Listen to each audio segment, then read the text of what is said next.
Solo la protesta.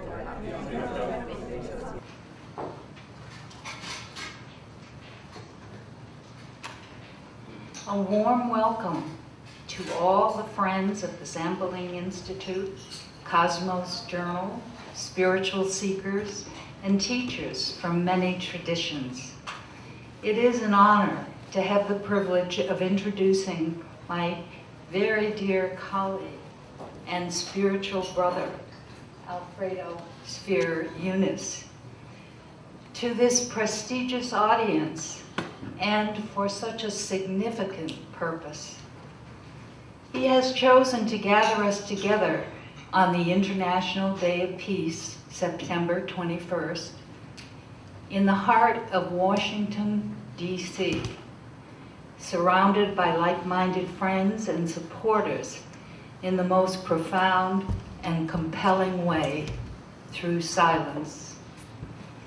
We will be joined by millions in every country in the world who yearn for peace within and for a peaceful planet. The UN General Assembly designated September 21st as the International Day of Peace, after years of civil society lobbying for such a worldwide day, for nations to lay down their arms and for us to have peace in our homes. Many of us have been social activists for peace, participating in protests, writing letters, now sending emails, reaching billions. But something seems to be missing, and I believe Alfredo might have the answer. He tells us that inner peace is indeed the fundamental platform and the most sustainable dimension to reach global peace. Silence through meditation, contemplation, prayer, and inner awareness is a powerful instrument to both nurture and develop inner peace and world peace. Traditional instruments for world peace are failing everywhere. Why? Alfredo tells us it is because they are not rooted in the self-realization of peace.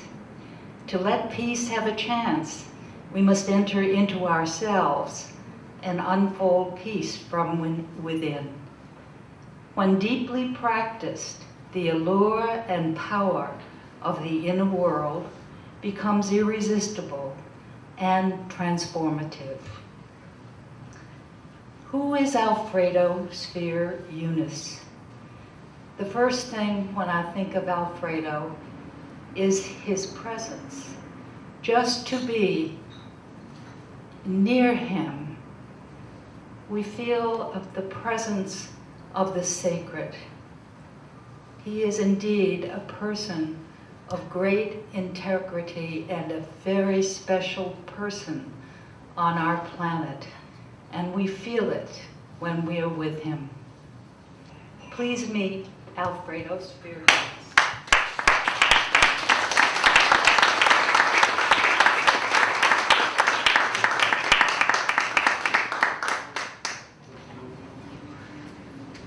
Thank you, Nancy, for those kind words. I'd like to welcome all the press corps that is in the room. I'd like also particularly to welcome all the spiritual leaders that are here present in this National Press Club. I'd like to also welcome everyone who has come from abroad and from many other states of the United States to be here and meditate with us on Friday. This is the era of communication, but we need to know what is it that we have to communicate. And I'm very happy of those journalists and photographers and filmmakers who are here, who have the guts and the will to publish and communicate about peace and not always about war. We are faced with a major challenge because now we are not able to live as a collective society. The challenge of this millennium is how to be able to understand our collective existence. Unfortunately, we see that this interdependence is misunderstood, and fundamentally the contradiction we see is between the values we use for our choices and the outcomes we would like out of those choices. We are today using individualistic, materialistic values, competition, exclusion to deal with the collective. This contradiction is leading to more war, more destruction of the environment, and more poverty. For us to really come into collective existence, we need to adopt a new set of values, the values of interdependence, cooperation, solidarity, respect for nature, inclusion, and very important, love and compassion. If we do not really take collective values for our collective existence, we will continue facing the problem. This means a major shift to collective thinking, to collective practice, to collective behavior, collective responsibility. But also it's important to create collective forms for wealth manifestation and wealth creation, and also collective forms to share the benefit and cost that we are now facing in this planet. There are many collective issues, and today we are focusing on one of them, which is peace. Peace as a collective reality.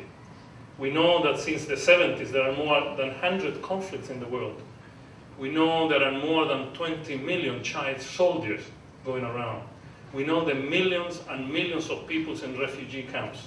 The large majority, my friends, in the refugee camps that I have visited are women and children. This is a tragedy.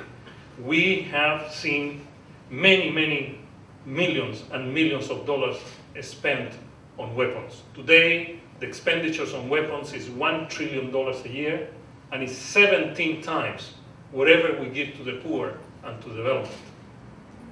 And I like to say also that we are in a shift in the tragedy of wars. The wars are not anymore between one army and another army.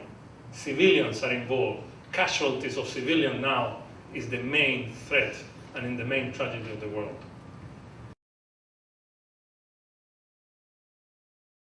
Certainly on the 21st of September is International Peace Day, and we want to celebrate. And there are many ways to celebrate International Peace Day. Now we have seen in Washington, I have been here since Friday, so I've seen many marches, many protests, many groups advocating peace. This is great. This is one way to advocate for peace. However, our vision of peace is that essentially deals with peace in our hearts, peace in ourselves, peace in our inner self. Peace as a form of collective empowerment, and peace as a major source of human transformation. This is why we have called and invite you today to come to the mall on Friday at noontime to really be together to bring the power of your silence to the collective, and through the power of your silence to reach world peace. On Friday, we will have many visitors from different parts of the world. I've been announced visitors from Italy, from Venezuela, from Peru, from Chile, from Guatemala, from China, from Thailand, from India. It's very interesting how people have decided to come. And some people just give you a phone call and said, I'm coming from India. And I said, how do you know this? We know it will be there. I just met someone who is coming from Colorado here, just for this particular event. This is the courage of the heart. This is the courage of the inner self that we are looking for to really come. My friends, I like to talk to you about why is it that this is in silent. It has been very interesting to see in Washington that many people say, silent, for that I don't go. I mean, if I've been quiet all my life, now I need to shout, I need to really get my voice out. So I like to really explain why silence. First, I want to start with a premise that is fundamental. Peace is not a thing. Peace is not a merchandise. Supermarket and shopping centers do not sell peace. Peace is a state of being, and therefore is a state of individual being as well as collective being. And as such, you just cannot buy it. You need to self-realize peace. So we need to find the most effective instrument to self-realize peace for the collective. And many of you here have tremendous authority to do this because you have been doing this for so many years. I go around the room and I see my friends here in the back that have devoted their entire life to really make this shift in humanity, so humanity understands that you are not going to buy peace. Peace is very important in the context of silence, but I want to say something very pragmatic, that silence and the impact of silence has been researched by medicine, by physicists, by biologists. This is not new. This meditation is not new. I don't want to tell you that I am the first one to do this. There are many millions and millions of people around the world who are doing it. We just took a little bit of an initiative to help all of us to gather for the 21st of September. Many of you I know personally. You do peaceful and silent meditation every day. So this is not new. What seems to be new for many people is the collective nature of this happening. And so I like to say that many years ago we did an experiment in Washington, D.C., monitored by 5 universities, not by the meditators. And they brought first week 500 meditators, nothing happened. Second week they added 1,500 meditators, and the economic, social, and personal indicators began to shift to the favorable side. The third week they had 3,500, 4,000 meditators. And the last week they had 7,000 meditators in one place, and all the series of indicators like crime, assault, and everything went to zero. Somebody reported to me yesterday that they brought the relics of the Buddha to South Central LA, and the impact of the vibration of the relics kept no crime in that area for 90 days. So silence is not new, but we need to bring also, in addition to being on the streets with banners and fighting, to bring the power of silence. At the personal level, it's very important that a fundamental condition for peace is to heal ourselves. There will be no peace if we're wounded, if we cannot reconcile with ourselves or with the other. So it is fundamental to have silence as a mode of healing, as a mode of invigorating yourself, as a mode of transcending. Let me now come to a fundamental point. Some people say, I want to speak. For those who like to speak, I like to tell you that your words and the power of your words comes from silence. Those who want to have in the mall a lot of music, I'm telling you the beauty of music, the beauty of the melody is not in the sound, but in the silence between the notes. Otherwise, you will hear like a machine, a fax machine going through your ears. It is the power of silence that makes words real. It is the power of silence that makes music to be music. I want to talk about a new proposal for world peace. I have come here to the National Press Club to make this proposal. But let me say that I am sure that you as a journalist, you as a professional, have heard many, many proposals about peace. I understand that, but I'm sure if you are interested in peace, you also notice that these proposals are not working. So, as Nancy said, something is missing. And this is what I like to really delve on today. In particular, many people around the world are interested now in positive proposals for peace and not negative proposals for peace. I don't want to be at peace with you after I hit your face. People are trying to look for other ways to look for peace. I don't want to go to war with my neighboring countries, so I find peace. This is the contradiction that many people are sensing around their own world. Traditionally, most of the proposals for peace have focused on the external environment of those in conflict, not on their inner and internal environment. So essentially, the traditional proposals embody three main lines. One is economics and material welfare. The second part is military parity or military assistance, and the third is political negotiations and political solutions. In terms of economics and material betterment, this is under the hypothesis that material wealth and progress will bring peace. This has never been demonstrated. In fact, if you look at per capita income of countries and what is their situation about their inner reality, there is not a correlation that says poor countries are all at war, rich countries are all in peace. The second one is military parity and assistance as a form of creating power to defend a nation or as to attain some level of human security. This may be true in some cases, maybe not true in other cases. Political negotiation is important because it creates the space, the institutional space, to strengthen democracies, maybe, to comply with human rights, and give alternative form of governance. These approaches really fail in many different ways. Why? First, because, as I said before, inner peace is the essential dimension, is the main foundation of world peace. This is a premise that we need to go out of this room with. And if you don't experience it, you need to ask yourself, why don't I experience it? Because this is where the fountain of peace is. Secondly, it is fundamental to address parallelly, together, the material dimension, the economics, the military, and the political, with the reconstruction of the inner and outer and social fiber of the societies.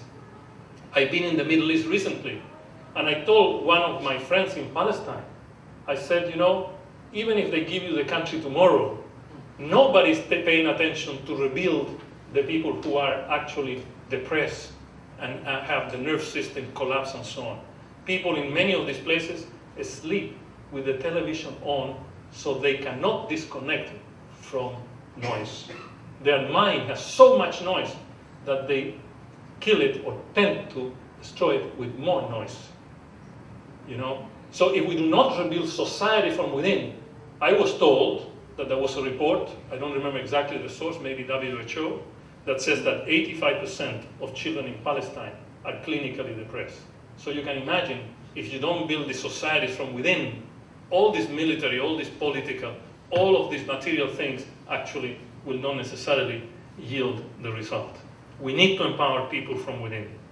Third, it is essential to have not only a top-down approach to peace. I'm going to do this, and now you're at peace. You know, this doesn't work. You need also a bottom-up approach. I understand the top-down because you need government, you need governance, you need systems, but also you need the people to become part of the system. If people are not prepared to be part of the system, it's impossible that they will live in peace. We need to eliminate all forms of fears, artificial fear and real fear. Fear is a source of violence. Fear is a source of fundamentalism. Fear is a source of active negativity on people. We need to detox people from fear. And meditation, contemplative techniques are essential to help people. I'm not telling resolve it, but very effective ways to deal with fear is to deal with your inner identity, with your self-worth, with your inner capacity. Otherwise, fear is not going to go. Also, it's important to establish the necessary foundation for collective responsibility for peace. My friend, peace is not only the responsibility of those who are at war. Peace is the responsibility of those of us who are not at war and do not have the capacity to stop the war. I feel as responsible about the wars in the world, and I sit down when I meditate and said, why I'm not there yet? Why I do not have the capacity to stop it? We need to create peace plans and strategies that have collective responsibility. And finally, it's important to improve the natural environment. I don't know if you have been in war zones, but the natural environment is blown out. My friends, human interaction takes place in the natural environment. So we need to build a natural environment in these countries. This sounds probably something very out of the system, but if you are meeting with you and I in the middle of the desert, where actually you're meeting around holes of bombs that arrived yesterday, into this place, it's very difficult. No trees, no water, this devastation, around war. Houses are all on the ground. We need to take care of the natural and human environment of these countries. I'd like to mention very briefly, three considerations, and then I will stop. First and foremost, it's important to advocate for peace. And I am also an advocate in many ways. And because I was a little bit of a strong advocate in one part of my career, I had to end it. Because some people, cannot take advocacy. But today I want to talk about the fact that advocacy without content in yourself, advocacy without the self-realization of what you are advocating, is empty advocacy. Please do not take a banner about peace if you have not self-realized peace, if you're not willing to build the self-realization of peace. You don't have the legitimacy to go with a banner of something you don't know, that you have never experienced.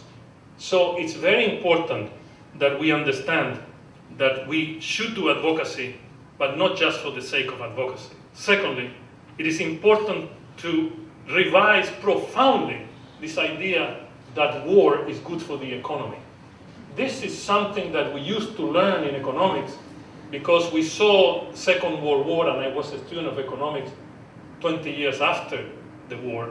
So we were having pictures in our books of ladies, sewing uniforms, and we created employment, and we created income, and so the economy, and people will say, when the economy is going wrong, let's go to war, let's make it work. My friends, as an economist, I tell you, the net impact of war in the economy is not only inequitable, but it's not making the economy work. So we need to put economists at the service of the economy of peace. Let's do research. Maybe, my feeling is, but I don't have all the research, I don't do that anymore, that the economy of peace might be the net gainer for the whole world, not only this. And the third point I want to make is that we need to change the language. And one part of the language that is essential, and we are at the National Press Club, and we are in the First Amendment room. We have to stop the language of winners and losers. If we continue thinking that solutions will come if I am a winner, then I can stay a long time in a country until I become a winner. We have to stop this. There are no winners or losers. We are all winners with peace. And we should not judge people this way, because then you put them in a position that is terrible. I remember I was here when the Vietnam veterans came back. And people say, yeah, what war? You lost it. It's terrible. You put people in a position of failure. You put a president in a position of failure. You put a Congress in the position of failure. You put a mayor in the position of failure. You put me in a position of failure. You in a position of failure. We need to win something. I'm saying there is nothing to win about war. Let's go and win with peace.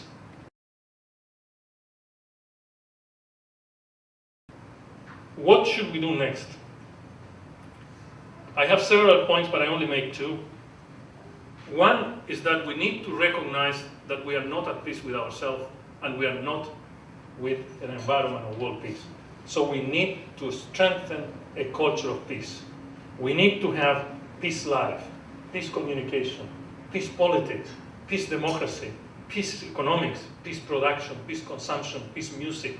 Everything peace is central to what comes next. So every day when you go home, you put a peaceful music. Every day you invite a peaceful person. Every day you connect with peace. This is so fundamental. Again, I am not making a proclamation as a personal author of this idea. This is an idea that is going on for quite a while. But I want to put it again on the table. Many people do not have working environments that are peaceful. So they spend 8 hours during the day under stress and the terrible management and so on, and they go home, they have stress in the family is divided because of globalization, work, and everyone has to work. We need to worry about the culture of peace. The other thing which is important is to eliminate toxicity in our society. This is a very toxic society. And I'm not talking only about being toxic because of alcohol. By the way, if you take all foreign assistance of the world, it's $60 billion a year. If you take only the consumption of alcohol in Europe, it's $150 billion a year. So we know where the money is going. $350 billion in drugs. But I'm talking about toxicity from your thinking, toxicity from your look, toxicity from your touch, toxicity from your words, toxicity from your behavior. I think we need to detox our societies. Silence, meditation, contemplation is a very important tool for tending toxicity. We need to eliminate very sophisticated forms of violence. Violence economics and violent business needs to be in the agenda. This is a very sophisticated way to, choke countries, choke society, choke neighborhoods. Let me end with an appeal to you. Together we should be at International Peace Day. Let's make International Peace Day a true opening of this window of opportunity to show the fact that silence is also, and to me, probably the most powerful form to attain individual peace and collective peace. Thank you very much.